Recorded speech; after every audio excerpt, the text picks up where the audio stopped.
nak tahu cerita. Tapi nak beritahu awal-awal, tak ada bunian, tak ada hantu. Tak ada bunian, tak ada hantu sorok saya. Allah Ta'ala yang jaga saya 24 jam. Okey, saya pendekkan. Okey, makanan yang saya makan masa dalam hutan. Okey, of course, bila kita hilang, kita ikut sungai. Saya ikut sungai. Tapi semua sungai bukan seindah, cantik. Ada sungai tu ada air terjun. Air terjun jadi saya follow. Okey, that's why saya climb tepi, saya jatuh gaung. Saya jatuh sungai, memang tinggi 5 meter. Dah jatuh belah kiri, kepala saya kepala saya luka sebab batu terantuk, gigi saya sumpit dalam ni. Okey, so belah kiri saya 6, darah berhenti, lepas tu daging saya terjuntai kat sini. Okey, orang tanya tak ada orang jahit. Hari kedua siapa ada, manalah ada hospital. Mana nak jahit. Macam-macam orang tanyalah. So kaki saya terkepit dekat batu, jadi saya tangan kanan tarik kaki saya. Saya tak sangka kaki saya retak. Punya memang retak. Tarik sentak kuat. Ya, kaki saya sakit bukan sebab yang sebelum saya injek tu, cuma terpelecok je. Okey, tu je nak beritahu tu je. So 2 minggu tu bukan nak kata saya tak tunggu. Tapi saya ada tunggu. Saya ada panjat pokok pun sebenarnya, tunggu ambulan datang ambil separuh hari. Bukan ambulan, helikopter. Tapi saya sunyi. Masa hari pertama ada dengar bunyi orang panggil whistle semua. Ada. Saya dengar bunyi tapi muncul jauh, kan. Tapi saya jerit.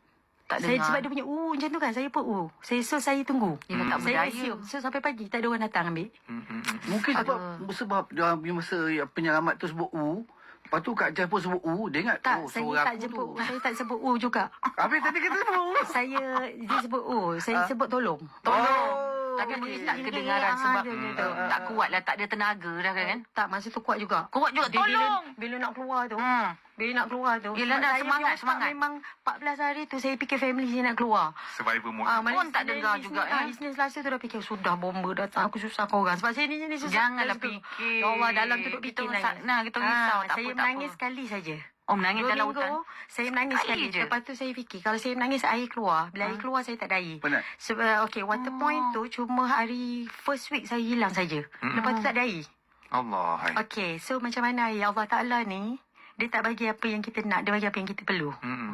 Okey, so bila tiba-tiba macam contoh kan, saya sampai 3 tempat sepanjang 2 minggu tu. Saya cut short. Saya sampai gunung. Saya jumpa bukit. Saya tak tahu berapa banyak bukit saya turun naik, berapa banyak gunung saya naik. Saya naik tempat paling tinggi dengan harapan helikopter jumpa saya.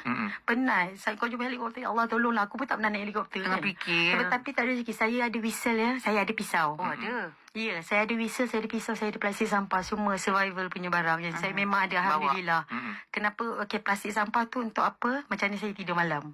Macam mana? Plastik sampah tu selimut saya. Plastik ni sebenarnya bila kita pakai untuk badan kita, dia heat up badan kita.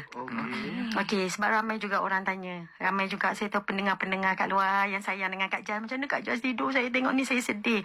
Okey, just for your information, dalam beg Kak Jas ada jaket. Kak Jas ada plastik sampah. Plastik sampah tu walaupun akak tersalah beli size L pula kecil. Patutnya XL sampai badan. Tapi Alhamdulillah syukur untuk satu badan masuk. Tapi 3 jam sekali saya kena berjagalah malam sebab kena terbalikkan. Sebab dia jadi basah. Dia jadi bakar, dia berpeluh lah kan. Panas. Itu cukup untuk survival. Sebab lagi satu, jumpa sungai dalam 2 minggu tu saya mandi 2 kali. Sebab apa Kak Jas tak mandi? Sebab Kak Jas takut hypothermia. Hypo. Kiranya 2 minggu tu saya menjaga diri supaya saya nak teruskan hidup. Tapi ada waktu juga saya rasa saya nak meninggal. Oh iya ke? Iya, sebab bila kita air habis semua kan. Sebab water point tu awal je. Lepas tu memang sepanjang perjalanan. Sebabnya saya follow track je. Saya ikut track. Alah. Last kali saya jumpa marking, saya jumpa bukit berapik semua kan. Tapi tak jumpa jalan Orang tu tak jumpa. Saya tak jumpa manusia, saya tak jumpa orang. Alhamdulillah saya tak jumpa binatang, tapi saya jumpa tapak binatang, tapak harimau. Saya jumpa cakar-cakar beruang terlalu banyak kat pokok. Alhamdulillah Allah Ta'ala lindung saya. Saya memang tak ada jumpa walaupun sekecilnya ular. Tak ada jumpa ular.